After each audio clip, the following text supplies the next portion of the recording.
I am about halfway through the new biography. Now, keep in mind that I read the Ashley Vance Bio years ago. I read The Founders by Jimmi Soni about all the PayPal mafia stuff. Then I interviewed him on my show. I've studied Elon and his companies for no less than 10 hours a week for 5 years, roughly 25 hours, and probably way, way more. So when I say that there's nothing new in this new bio, you might not be shocked. This is Randy Kirk. Hit like if you think, well, you can wait till the end if you want to decide whether you like this one or not. Hit subscribe and notify because you know you want to be aware of tonight's midweek short takes and tomorrow morning's regular show where we talk about the stock market. So, and then of course I will wait till the very end. I'll wait till the very end to tell you more about this because some of you have heard enough about it, but you haven't bought one yet. So maybe you should need to listen again. We'll see. All right, that'll be at the end though. Okay, so let's talk about this. There is a bunch of new stuff actually regarding his relationships with his family members, in particular his wives, girlfriends, relationships with many of the people that he hired and his people that have helped him along the way. There's lots and lots of relationship stuff in there. Now, these other books and I didn't cover hardly any of that in my books, but the other books have covered a lot of that relationship stuff. And you could have literally done it all of that kind of stuff, or not all, but a bunch of it could have been done without having to ever meet Elon in person. In fact, I would say that I could have written 70% of what I've seen so far without an Elon interview, just from what I already know and from going back over the information that's already in the other books or online and available easily. Now, there's far more that is useful to the average fan. I'm going to say this only once. Maybe I'll say it in my second half review on Saturday, but there is far more that's useful to the average fan or investor in my books. Just the parts that were written by Brian Wang, John Gibbs, and Lars, okay? Not even stuff that I wrote. But I will tell you that on the Elon Musk method, the nuances and the stuff that are in there would have more impact for an investor or for somebody who really wants to get it, to understand the companies, to understand how things work, and than what I'm finding here. Hey, it's a good read. The guy is a great biographer, but I'm sorry, there's not a lot of depth. All right, so clearly, if you want to understand that Elon has demons and where they come from and how that impacts his daily life and how it affects his companies and how it affects decision making and how it affects those around him, this is the perfect book for you. This book does that in spades. So much so that I'm very, very, very tired of that track, even at halfway through. It is repeated and repeated. It's a psycho bromance. I mean, we spend all of our time in the book trying to understand who Elon is, why he acts the way he does, what his impact his father has had in his life. I mean, the repetition of, well, you know, that was just like his father would have done it. It's just tiresome. I'm sorry. The book could have been 400 pages instead of 660 just by saying all of that once in one chapter with 20 quotes from people, from his girlfriends and his wives and his other family members, you know, instead of repeating it over and over. He could have saved another 100 pages by using fewer examples of first principles or about Elon's ability to make fast decisions on the ground and sleeping on the floor and all that stuff that we already know. It's been out in the press forever. But let's just look at one. This one and maybe two more examples would have been plenty, I think. So let's take a look. I'm going to do a little reading here. Whoops, I just went to the wrong place, of course. After his ouster from PayPal, oh, this is the wrong one. This is the one I went over here. All right. Robin Wren, the Shanghai-born physics Olympiad winner who had been Musk's lab partner in Penn, which he talks about and gives us some detail about this guy, which was new to me back in the book. Almost all of what he knew from the cross-country, almost all that he knew about cars came from a cross-country road trip that he had taken with Musk when they graduated in 1995. Musk had taught him how to deal with a broken-down BMW, how to drive a stick shift, skills that he had not subsequently needed after becoming the chief technology officer at Dell Computer's flash drive subsidiary. That is why he was a little surprised when he got a request from Musk 20 years later, and he asked him out to lunch in Palo Alto. Selling cars in China was key to Tesla's global ambitions, but things weren't going well. Musk had fired 2 successful China managers, and after the company sold over only 120 cars there one month, he was prepared to fire the entire group in China's based team. How do I fix Tesla's business in China? He asked Ren at the lunch. Ren expressed his sympathy and his ignorance of the auto industry and simply gave a few high-level thoughts about how to do business in China. He said, I'm going to China next week to meet the vice premier. Oh, Musk said that he's going to China next week to meet the vice premier. Can you come with me? Ren demurred. He had just gotten back from a business trip to China, but he felt the tug to be part of Musk's mission. So he emailed the next morning and said he was ready to go. They had a cordial meeting with the vice premier. Afterwards, they met with a former official and other advisors who told them in order to succeed in selling cars in China, Tesla would have to manufacture cars there. According to Chinese law, that would require forming a joint venture with a Chinese company. Well, Musk was allergic to joint ventures. He didn't share control well, so he emphasized deploying his silly humor mode that Tesla did not want to get married. Tesla is too young, he said, like we are barely a baby. Now you want to marry? He got up amid 2 toddlers walking along a wedding aisle, then laughed his signature cackle. Everyone else in the room laughed, the Chinese a bit hesitantly. On the flight back on Musk's jet, he and Ren reminisced about college and shared fun about physics. It was only after the jet landed and they were walking down the stairs that Musk popped the question, will you join Tesla? Ren said, yes.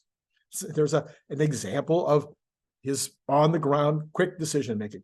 Ren's big challenge was to find a way to manufacture in China. He could either wear down Musk's resistance and have Tesla form a joint venture, which is what every other car company had done, or he could convince China's top leaders to change a law that had defined Chinese manufacturing growth for 3 decades. He discovered that the latter was easier. That's pretty funny. Month after month, he lobbied the Chinese government.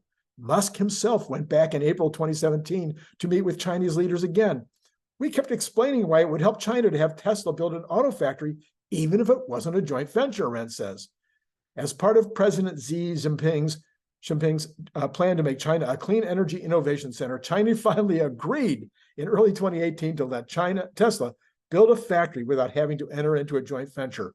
Ren and his team were able to negotiate a deal for more than 200 acres near Shanghai, along with low-interest loans.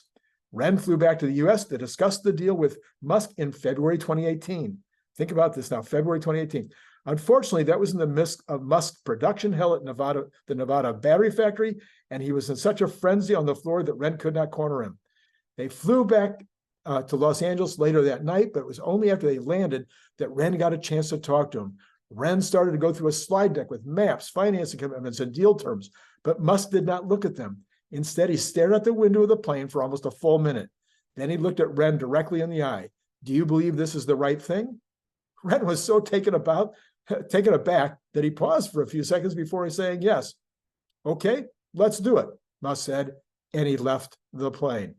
So you can see this was a very quick decision based on his relationship with Ren. That is a very great way to manage. It is something I've talked about in the Elon Musk method. You hire the best, and then you respect them and trust them to do their job.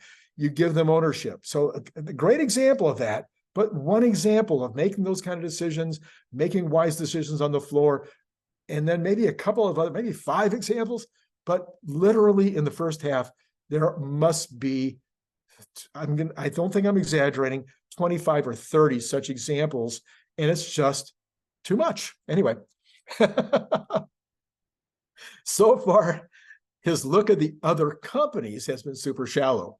Maybe there will be more in the second half. The SpaceX analysis is so simplified, And it repeats what you know if you're paying attention to SpaceX. A few anecdotes, but so far, nothing really helpful, unlike the Elon Musk mission, where Brian Wang goes into great detail about how the communications thing is going to make money and how much money it's going to make. And I mean, just anyway, another theme that was done to death is that Elon is fearless, reckless. He'll take risks that seem crazy.